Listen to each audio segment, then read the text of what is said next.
Everyone, मैं हूं अंजलि और स्वागत है आप सभी का आपके अपने YouTube channel Bharat GK with Anjali में।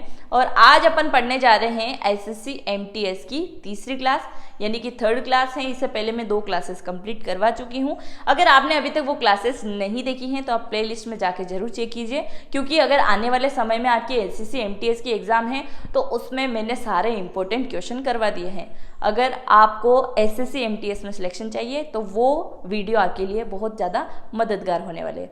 चलिए शुरुआत करते हैं आज के इस नए सेशन की, जिसके अंतर्गत आएगा स्पेशल जीके, जीएस और स्टैटिक जीके में आपको कंप्लीट करवाने वाली हूँ। चलिए, पहला क्वेश्चन है अपना, कर्नाटक किस वस्तु का उत्पादक है, मतलब सबसे बड़ा उत्पादक राज्य आपसे पूछा गया है। तो कर्नाटक सबसे अधिक किस वस्तु का उत्पादन करता है?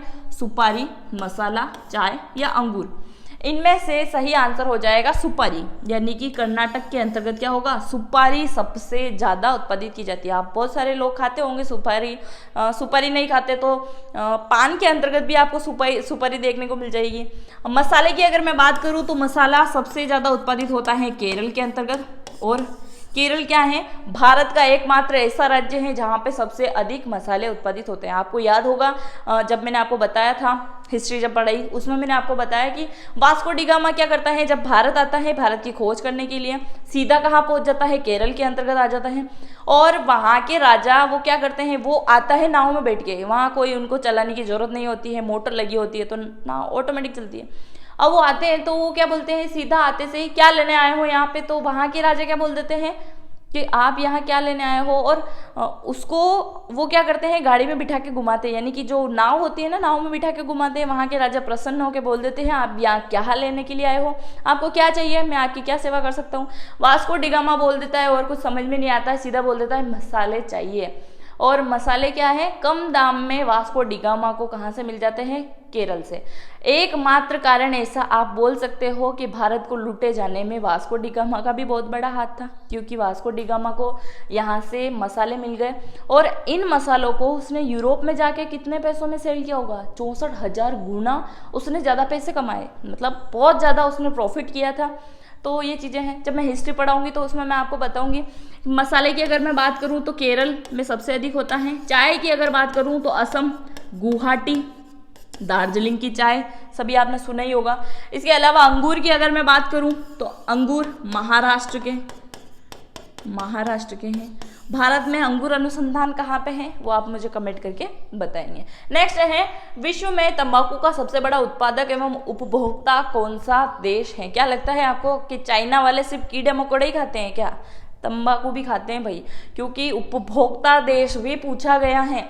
और चाइना वाले कम नहीं है किसी भी चीज़ में, कोई चीज़ नहीं छोड़ते। इनकी वजह से पूरी दुनिया को क्या संकट आ गया था, अभी कोरोना वायरस भी इन्हीं की देन है। चीन फर्स्ट नंबर पे है और भारत आ जाता है सेकंड नंबर पे। कहीं कहीं आपको थर्ड नंबर देखने को मिलेगा, किंतु भारत सेकंड नंबर पे ही है।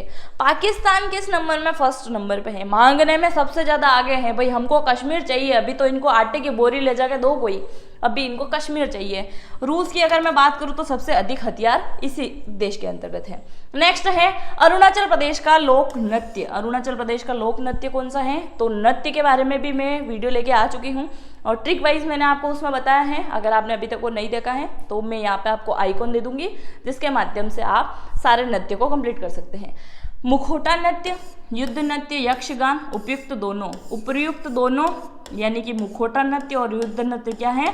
अरुणाचल प्रदेश के प्रमुख नृत्यों में से एक है। ये आप देख सकते हैं, मुखौटा लगा के क्या कर रहे हैं? नृत्य कर रहे हैं, डांस कर रहे हैं। कहाँ के लोग? अरुणाचल प्रदेश के। ऐसे ही क्वेश्चन आपकी एग्जाम में आते हैं। अगर जो क्वेश्चन आपको याद नहीं होता है, आपको मैंने काफ़ी समय बोला है कि आप अपने शॉर्ट नोट्स जरूर बना लीजिएगा। अगर शॉर्ट नोट्स अभी तक नहीं बनाए हैं तो ज़रूर बना लीजिएगा, वो आपकी एग्ज़ाम में काफ़ी ज़्यादा हेल्पफुल रहेंगे। जैसे आपकी एग्ज़ाम हो 1-2 दिन पहले आपको सारी चीज़ें रिवीजन करने हो तो बहुत सारी किताबें भर के रखोगे। अगर आप कॉम्पिटिटिव एग्ज़ाम की तैयारी कर रहे हो तो सारी किताबों को अच्छे से टटोलने की ज़रूरत नहीं है। एक ही ऐसी कॉपी बनाइए जिसके अंतर्गत शॉर्ट नोट्स आपके आ जाए। जो चीज़ें आपको याद नहीं हो सिर्फ उन्हीं को आप उसमें नोट डाउन करते चलिए। तो इसका आंसर क्या हो जाएगा? मुखौटा नृत्य और युद्ध नृत्य। ठीक है, अब बात करें यक्षगान की, तो यक्षगान कहाँ का है? कर्नाटक का। कहाँ का है? कर्नाटक। कर्नाटक में क्या होता है? यक्षगान। ये कोई गाए जाने वाला वो क्या बोलते हैं, संगीत वगैरह नहीं है, ये क्या है? एक नृत्य है जिसका नाम है यक्षगान। ऐसे आपको कंफ्यूज करने के लिए क्वेश्चन आएंगे एग्जाम में। नेक्स्ट है विजय घाट किसकी समाधि स्थल है? क्या है? विजय घाट किसकी समाधि स्थल है? तो ये आ जाएगी लाल बहादुर शास्त्री जी की। लाल बहादुर शास्त्री कौन थे? अपने भारत के प्रधानमंत्री रह चुके हैं। इनकी मृत्यु कहाँ होती है? भारत से बाहर होती है। क्यों होती है? इनके बारे में भी मैं वीडियो जरूर लेके आऊँगी। आपको अगर लाल बहादुर शास्त्री जी के ऊपर वीडियो चाहिए तो ज़्यादा से ज़्यादा कमेंट सेक्शन में इनके लिए आप कमेंट कीजिए, मैं इनके लिए भी वीडियो लेके आ जाऊँगी।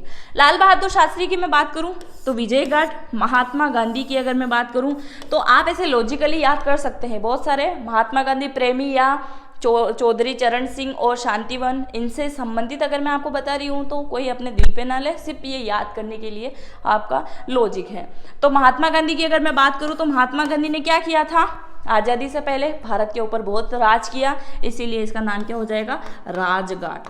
क्या है? राजघाट। चौधरी चरण सिंह का नाम लेते ही मूंछों पे ताव देने वाला आदमी याद आ जाता है, मतलब जमींदार यानी कि खेती। तो क्या आ जाएगा? किसान घाट।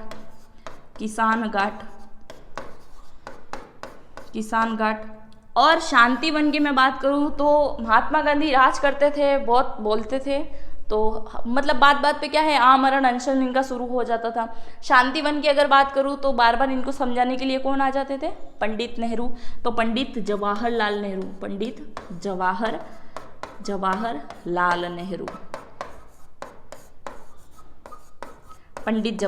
नेहरू, ये सब आप नोटिस कर लीजिए।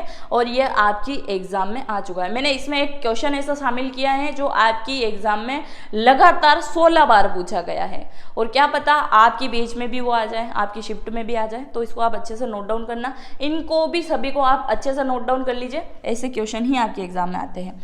नेक्स्ट है ललित कला अकादमी की स्थापना कब हुई थी? तो ललित कला अकादमी की स्थापना होती है 1954 के अंतर्गत। 54 में क्या होता है? ललित कला अकादमी की स्थापना होती है। बात करूं 1953 की तो इसमें स्थापना होती है संगीत एवं नाटक अकादमी की। किसकी होती है? संगीत एवं नाटक अकादमी की। संगीत एवं नाटक अकादमी की क्या होती है? स्थापना होती है 1953 में। 1956 की अगर मैं बात करूं तो 1956 में क्या होता है? मध्य प्रदेश स्थापना दिवस मनाया जाता है। इसके साथ में और कौन सा राज्य है जिसका स्थापना दिवस मनाया जाता है? अगर आप उस राज्य से संबंधित है तो कमेंट बॉक्स में कमेंट जरूर कर दीजिएगा। 1945 की अगर मैं बात करूं तो 1900 में मनाया जाता है मानव विज्ञान सर्वेक्षण दिवस। मानव विज्ञान सर्वेक्षण दिवस मनाया जाता है। ये चारों के चारों आप अच्छे से नोट डाउन कर लीजिए। नेक्स्ट है नागालैंड दिवस कब मनाया जाता है? नागालैंड स्थापना दिवस, यानी कि अगर आप किसी भी कॉम्पिटिटिव एग्जाम की तैयारी कर रहे हैं तो ये नॉर्मल चीज़ें तो आपको अच्छे से पता होनी चाहिए।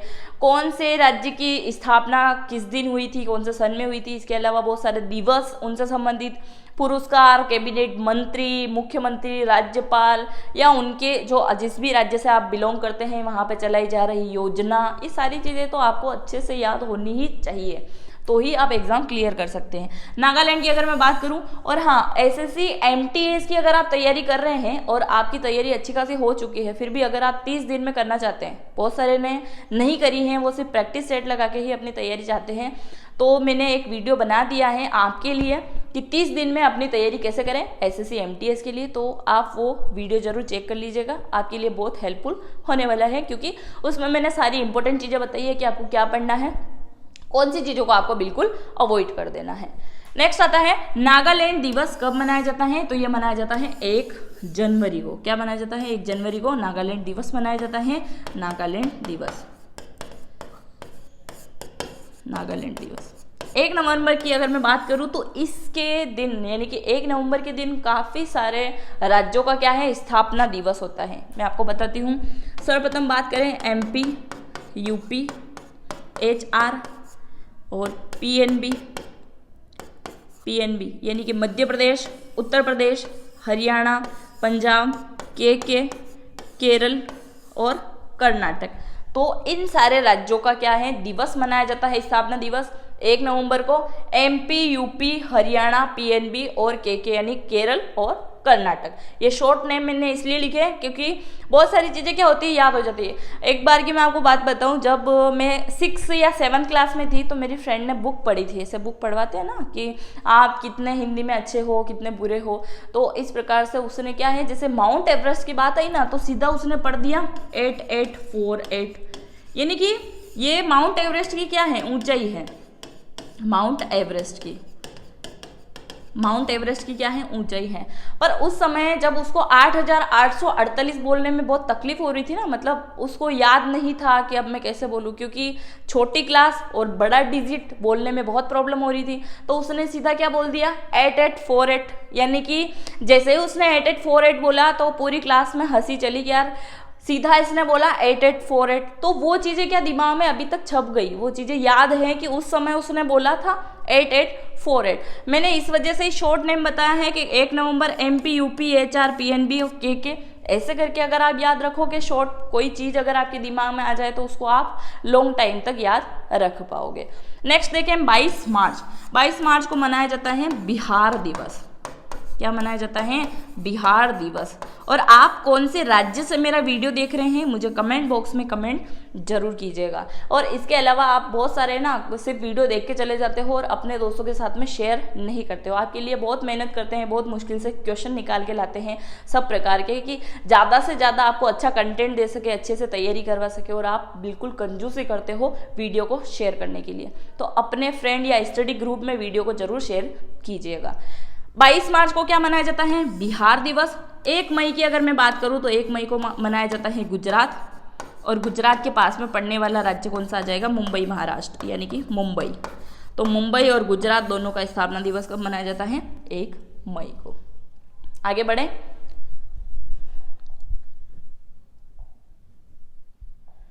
नेक्स्ट है विश्व विरासत की सूची में शामिल नंदा देवी राष्ट्रीय अभ्यारण्य एवं उद्यान फूलों की घाटी किस राज्य में स्थित है। तो विश्व विरासत यूनेस्को की क्या है, विश्व विरासत सूची में ये शामिल है। नंदा देवी नेशनल पार्क और फूलों की घाटी के बारे में आपसे पूछा गया है तो ये आ जाएगा उत्तराखंड, यानी कि देवभूमि। उत्तराखंड के बाद पश्चिम बंगाल की, तो पश्चिम बंगाल में विश्व विरासत सूची में शामिल है सुंदरवन।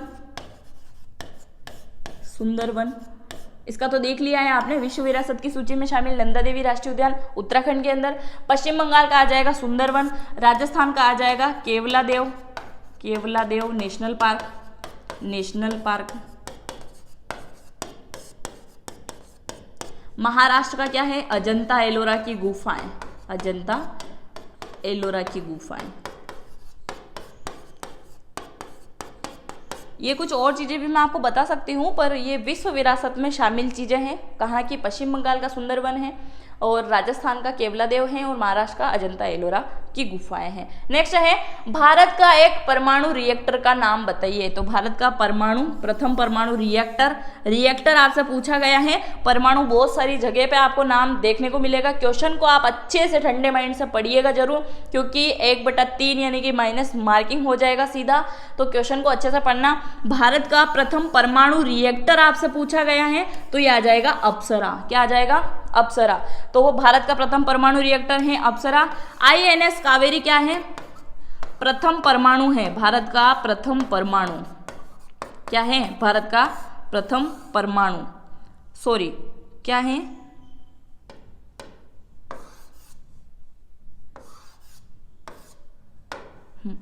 अगर मैं INS कावेरी की बात करूं तो INS कावेरी क्या है, तो ये है प्रथम पनडुब्बी। क्या है, पनडुब्बी। ये क्या है, भारत की प्रथम पनडुब्बी। अब ये दोनों क्वेश्चन भी आपको कंफ्यूज करेंगे, क्योंकि INS कावेरी और INS चक्र दोनों में सिर्फ एक ही शब्द का फर्क है। प्रथम पनडुब्बी है और ये क्या है, प्रथम परमाणु पनडुब्बी है। क्या है, परमाणु पनडुब्बी। तो क्वेश्चन को आप है ना अच्छे से पढ़ के जाइएगा, क्योंकि यहाँ पे क्या है, कंफ्यूज करने वाले क्वेश्चन हैं, और ऐसे क्वेश्चन अगर एग्जाम में आ गए ना तो फिर तो नैया पार हो ही गई आपकी। तो INS कावेरी प्रथम पनडुब्बी है, INS चक्र जो है प्रथम परमाणु पनडुब्बी है, और INS विक्रांत की अगर मैं बात करूं तो प्रथम विमाहन विमानवाहक पोत है। क्या है? पोत है। प्रथम विमानवाहक पोत इसको कहा जाता है INS विक्रांत को। आगे बढ़े। नेक्स्ट है, ये मेरे फेवरेट सम्राट आप बोल सकते हैं, अकबर। ये बहुत अच्छे राजा हुए हैं, क्योंकि हिंदुओं और मुस्लिम प्रजा या कोई भी प्रजा हो, कोई भी संप्रदाय से, उनके लिए इन्होंने बहुत अच्छा काम किया है। अधिकतर बहुत सारे मुगल शासकों को अगर आप पढ़ोगे तो उनमें उनका यही बताया जाएगा, अत्याचार किया, ये कर लगा दिया, वो कर लगा दिया, ये कानून बना दिया, वो कानून बना दिया। एकमात्र ऐसे राजा थे जिन्होंने बहुत अच्छा कार्य किया है। इनके बारे में भी मैं आपको पढ़ा चुकी हूँ। अगर आपने वीडियो नहीं देखा है तो जरूर वीडियो देख लीजिएगा, क्योंकि बहुत अच्छा वीडियो बनाया है इनको लेके। और राजा अकबर के बारे में सारी चीज़ें मैंने बताई हैं। कॉम्पिटिटिव एग्जाम से रिलेटेड अगर आप तैयारी कर रहे हैं तो जन्म से लेकर मृत्यु तक की सारी चीज़ें मैंने इनके बारे में बताई हैं। नेक्स्ट है मानवाधिकार दिवस की अगर मैं बात करूँ तो मानवाधिकार दिवस, ये प्रश्न क्रमांक 9 है। प्रश्न क्रमांक 9 है, क्यों? आंसर में समझ लेना इसको। मानवाधिकार दिवस कब मनाया जाता है? 22 अप्रैल, 10 दिसंबर, 8 मार्च, 1 दिवस। तो मानवाधिकार दिवस मनाया जाता है 10 दिसंबर को। और हर एग्जाम का फेवरेट क्वेश्चन है ये। 10 दिसंबर मानवाधिकार, आपको मतलब नींद में भी हो ना, नींद आ रही हो आपको, फिर अगर कोई उठा के पूछ लेना तो भी आपको याद होना चाहिए। मानवाधिकार दिवस कब मनाया जाता है? 10 दिसंबर को। क्यों? क्योंकि इससे संबंधित एग्जाम में इतनी बार क्वेश्चन आ चुका है कि आप पूछो ही मत। अगर आपने बहुत सारे एग्जाम फाइट किए तो आपको पता होगा, क्योंकि मानवाधिकार दिवस से संबंधित हर बार आपके एग्जाम में क्वेश्चन आता है। 22 अप्रैल की अगर मैं बात करूं तो 22 अप्रैल को मनाया जाता है पृथ्वी दिवस। पृथ्वी दिवस। और 22 मार्च को क्या मनाते हैं? जल दिवस। क्या दिवस? जल दिवस। जल दिवस। तो ये दोनों भी आप अच्छे से याद कर लीजिए।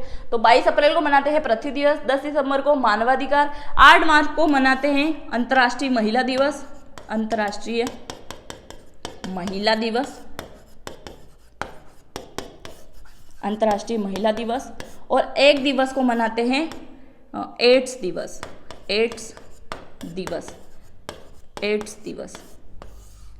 8 मार्च अंतर्राष्ट्रीय महिला दिवस। महिला दिवस कैसे? अंतर्राष्ट्रीय महिला दिवस। इसको याद करने की ट्रिक आप क्या रखोगे? मार्च। ये मेरा ही बता देती हूँ, मेरा बर्थडे आता है 7 मार्च को, तो उसी हिसाब से आप याद रख लीजिए। महिला दिवस नहीं, कोई लॉजिक नहीं है। 1 दिसंबर की अगर मैं बात करूँ तो 1 दिसंबर एड्स दिवस, यानी कि 1 दिसंबर एड्स दिवस। नेक्स्ट है मनसबदारी प्रथा किसके द्वारा चलाई गई है? मनसबदारी प्रथा कौन से राजा के द्वारा चलाई गई थी? बहुत सारे राजा हुए हैं, पर इनके जैसा राजा कोई नहीं हुआ है, अकबर। क्या है? अकबर के द्वारा मनसबदारी प्रथा चलाई गई है।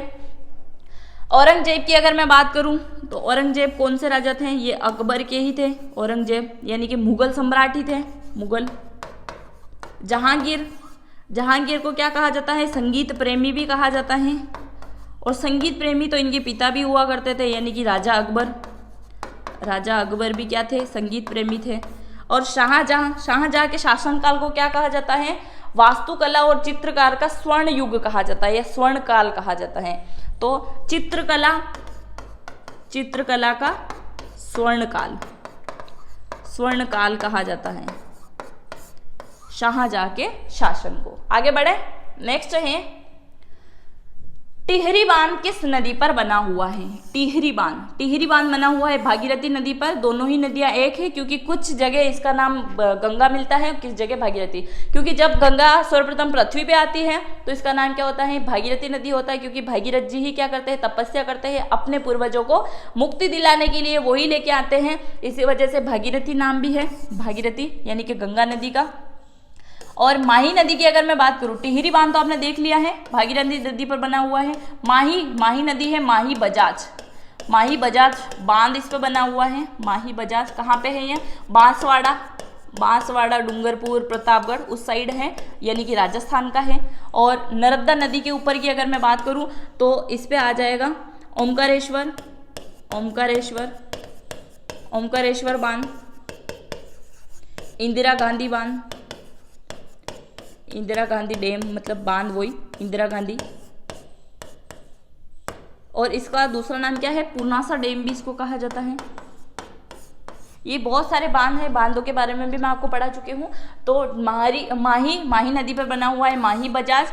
और नर्मदा नदी पर बना हुआ ओमकारेश्वर बांध और इंदिरा गांधी बांध। 1 रुपए का नोट किसके द्वारा जारी किया जाता है? तो 1 रुपए का नोट कौन जारी करता है? आरबीआई द्वारा, एसबीआई द्वारा, वित्त मंत्रालय द्वारा या इनमें से कोई नहीं। तो वित्त मंत्रालय के द्वारा जारी किया जाता है 1 रुपए का नोट। क्यों जारी किया जाता है? क्योंकि क्या होता है कि बड़े नोट तो आरबीआई के द्वारा जारी होते हैं, छोटे नोट यानी कि 1 रुपए से लेके 5 रुपए तक के नोट कौन जारी करता है? वित्त मंत्रालय। जब मैंने आपको एसएससी जीडी की क्लासेस के बारे में पढ़ाया था, यानी कि एसएससी जीडी की जब क्लासेस ली थी, तो मैंने 1991 के बारे में जब जिक्र किया था, तो मैंने आपको बताया था कि अर्थशास्त्री जो कि क्या रह चुके हैं, वित्त मंत्री भी रह चुके हैं और क्या रह चुके हैं, प्रधानमंत्री भी रह चुके हैं, और इनके सिग्नेचर आपको नोट पे भी देखने को मिलेगा। इस प्रकार से मैंने लॉजिक बना के आपको याद करवाया था। तो क्या है, वित्त मंत्रालय आर्थिक कोटे को पूरा करने के लिए क्या करता है? छोटे सिक्के या छोटे नोटों को जारी करता है। बड़े नोटों पे सिग्नेचर किसके होते हैं? तो अभी आप कमेंट करके बताएंगे कि अभी के गवर्नर कौन है। तो आरबीआई के द्वारा क्या होते हैं? बड़े नोट जारी होते हैं और छोटे नोट वित्त मंत्रालय के द्वारा जारी होते हैं और वित्त मंत्रालय के सचिव इन पे सिग्नेचर करते हैं। नेक्स्ट है रविंद्रनाथ टैगोर द्वारा लिखित ग्रंथ है। तो रविंद्रनाथ टैगोर जी क्या लिखते हैं? गीतांजलि लिखते हैं। ये इनकी बुक है, ये आप देख सकते हैं। गीतांजलि इन्होंने लिखी है। कहाँ से आते हैं? पश्चिम बंगाल से आते हैं। 1911 में क्या किया था? सर्वप्रथम गाया गया था जनगण मन, इनके द्वारा लिखा गया था राष्ट्रगान। कलकत्ता से बिलोंग करते हैं रविंद्रनाथ टैगोर जी और इनकी पुस्तक है ये गीतांजलि। इसके अलावा सर्वप्रथम यानी कि भारत के एकमात्र ऐसे व्यक्ति जिनको सर्वप्रथम नोबेल पुरस्कार प्राप्त हुआ है, और सर्वप्रथम महिला ऐसी कौन थी जिनको नोबेल पुरस्कार मिला था? तो मदर टेरेसा। अब इनकी बात करें तो इनको सर्वप्रथम नोबेल पुरस्कार दिया गया था रविंद्रनाथ टैगोर जी को। किसके लिए दिया गया था वो आप मुझे कमेंट करके बताएंगे। कवितावली, मेघदूतम, कुमार संभवम, ये तीनों की तीनों रचना किसकी है? तो कालिदास जी को। कालिदास जी की है। किसकी है? कालिदास जी की। और इनको भारत का शेक्सपियर भी इनको कहा जाता है। आगे बढ़े। नेक्स्ट है राज्य सहकारी बैंकों को वित्त प्रदान करने का कार्य कौन करता है? राज्य सहकारी बैंकों को वित्त प्रदान करने का कार्य किसके द्वारा किया जाता है? आरबीआई के द्वारा किया जाता है। एसबीआई के अंतर्गत मर्ज हो चुके हैं पीएनबी और बंधन बैंक, और बंधन बैंक में एक नया अकाउंट ओपन होता है, वो सिर्फ किसके लिए? फोर्स वालों के लिए। कौन कौन चाहता है कि आपका भी इसके अंतर्गत अकाउंट ओपन हो? स्पेशल होता है, उसके बारे में भी मैं डिटेल से पढ़ा चुकी हूँ। आरबीआई की अगर बात करूँ तो इसका लोगो क्या है, इसके बारे में आपसे क्वेश्चन पूछा जाता है। तो ताड़ का पेड़ क्या है? ताड़ का पेड़ और बाग, ये दोनों किस पे बने हुए हैं? इसके लोगो पे बने हुए हैं। इसके अलावा 1 अप्रैल 1935 में आपको बता चुकी हूँ क्या है, इसकी स्थापना होती है, और मुंबई में क्या है? इसका हेडक्वार्टर या मुख्यालय है। इसके अभी वर्तमान गवर्नर कौन है वो मैं आपसे पूछ चुकी हूँ, कमेंट में जरूर बता दीजिएगा। नेक्स्ट है निम्नलिखित में से कौन किसी विधेयक को धन विधेयक है या नहीं प्रमाणित कर सकता है? धन विधेयक कहाँ पे पारित होता है? धन विधेयक है या नहीं इसका कंफर्मेशन कौन करता है? लोकसभा अध्यक्ष। क्योंकि कोई भी वस्तु या कोई भी बिल, ये देख सकते हैं आप सदन का चित्र, तो इसमें क्या होता है कि कोई भी चीजों को पास कराने, कोई भी बिल को पास कराने के लिए लोकसभा में प्रस्तुत किया जाता है, फिर राज्यसभा में। राज्यसभा और लोकसभा के 1/3 सदस्यों की परमिशन मिलने के बाद में वो चीजें कहाँ चली जाती है? राष्ट्रपति के पास में। राष्ट्रपति उस बिल को कितने दिन रख सकते हैं? 13 से 14 दिन अपने पास में रख सकते हैं। उसके बाद में उनको सिग्नेचर करना ही होता है। अगर वो 13 से 14 दिन के अंतर्गत भी सिग्नेचर नहीं करते हैं, वापस वो लोकसभा में आता है, फिर राज्यसभा में, फिर राष्ट्रपति के पास पहुंच जाता है।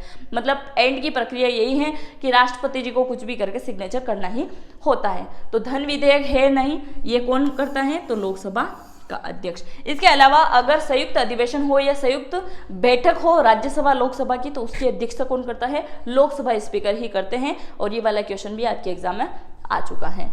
नेक्स्ट अगर बात करें भारत के एकमात्र ऐसे उपराष्ट्रपति जिनकी मृत्यु कार्यकाल के दौरान हो गई थी, तो कृष्णकांत जो थे उनकी मृत्यु क्या थी? और उनके कार्यकाल के दौरान ही उनकी मृत्यु हो चुकी थी। ये एकमात्र ऐसे उपराष्ट्रपति जी थे। सारे उपराष्ट्रपति हैं पर एकमात्र ऐसे थे जो उनके कार्यकाल के दौरान इनका देहांत हो गया था। नेक्स्ट है 42वें संविधान संशोधन अधिनियम 1976 में भारतीय संविधान में एक नया अध्याय जोड़ा गया। अगर आपने पहला और दूसरा वीडियो देखा है तो आपको अच्छे से समझ में आ चुका होगा कि मैंने जब फर्स्ट में बात करी थी कि एक ऐसा क्वेश्चन जो आज की एग्जाम में 15 से 16 बार आ चुका है, वो यही वाला क्वेश्चन है जो कि काफी समय एग्जाम में आ चुका है। मूल कर्तव्यों को रट डालिए। 42वें संविधान संशोधन अधिनियम 1976 के अंतर्गत भारतीय संविधान में एक नया अध्याय जोड़ा गया। कौन सा था? मूल कर्तव्य। आगे बढ़े। सागरमाला परियोजना का संबंध किससे है? तो सागरमाला परियोजना का संबंध किससे है? सागरमाला का मतलब समुद्र, माला का अर्थ क्या होता है? समुद्र के अंतर्गत क्या है? रास्ता बनाना, समुद्र के अंतर्गत रास्ता या सेतु बनाना। तो इसमें क्या हो जाएगा? भारतीय बंदरगाहों का आधुनिकीकरण करना, समुद्री मार्गों का विकास करना, भारतीय वाहन की बढ़ोतरी करना और समुद्र के अंतर्गत सेतु का निर्माण करना। तो क्या आ जाएगा इसका आंसर? अब मैंने आपको कंफ्यूज करने के लिए लॉजिक बताया तो आपने सीधा आंसर यही सोच लिया होगा। इसका आंसर ये नहीं है, इसका आंसर है भारतीय बंदरगाहों का आधुनिकीकरण करना। और बंदरगाह भी मैं आपको पढ़ा चुकी हूँ। नेक्स्ट, इसका आंसर ये बता चुकी हूँ मैं। आगे बढ़े। नेक्स्ट है मध्य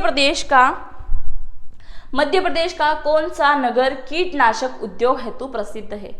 यहाँ पे बात कर रहे हैं कीटनाशक गैस, यानी कि अगर आपके पास में खेती है आपके घर पे तो आपको पता होगा कीटनाशक छिड़काव जो होते हैं उसमें बहुत खतरनाक स्मेल आती है, यानी कि गंध आती है बहुत। और गंध की अगर बात करें तो मध्य प्रदेश का एकमात्र जिला है जिसका नाम सर्वप्रथम आ जाएगा और वो हो जाएगा भोपाल। अब मैंने भोपाल का नाम क्यों लिया? क्योंकि 2 से 3 दिसंबर की मध्य रात्रि 1984 के अंतर्गत क्या हो जाता है? भोपाल में गैस त्रासदी होता है, यानी कि मिथाइल आइसोसाइनाइड का रिसाव होने की वजह से लाखों लोग मारे जाते हैं। 30 हजार प्लस लोग उस समय मारे जाते हैं। क्योंकि गैस की यहाँ बात हुई तो भोपाल आपको याद रखना है। कीटनाशक मैंने बताया है ना, लॉजिक बना के अगर याद करोगे, कड़ी से कड़ी मिला के चलोगे तो चीज़ें बहुत अच्छे से आपको कन्फर्म हो जाएगी। तो भोपाल इसका सही आंसर होगा। और भोपाल की गैस त्रासदी को अगर याद रखोगे तो आसानी से सारी चीज़ें याद हो जाएगी। नेक्स्ट है कालीबंगा में कौन सी 2 फसलों के एक साथ बुआई का साक्ष्य मिला था? सर एक तो आपको दिखाई दे रहा होगा चना, ये है भोपाल। अगर नहीं देखा है तो देख लीजिए, नवाबों की नगरी, जिलों का शहर। और मध्य प्रदेश की सबसे बड़ी मस्जिद यही है और भारत की सबसे छोटी मस्जिद भी यही है, 2.5 सीढ़ी वाली। तो ये है भोपाल, आप देख लीजिए। और ये है चना और इसके साथ में किसका नाम आ जाएगा? सरसों का। चना और सरसों दोनों ही साथ साथ में बोए जाते हैं। तो कालीबंगा में कौन से 2 फसलों को एक साथ बुआई का साक्ष्य मिला था? तो चना और सरसों। सरसों दी साग किस किस ने खाई है?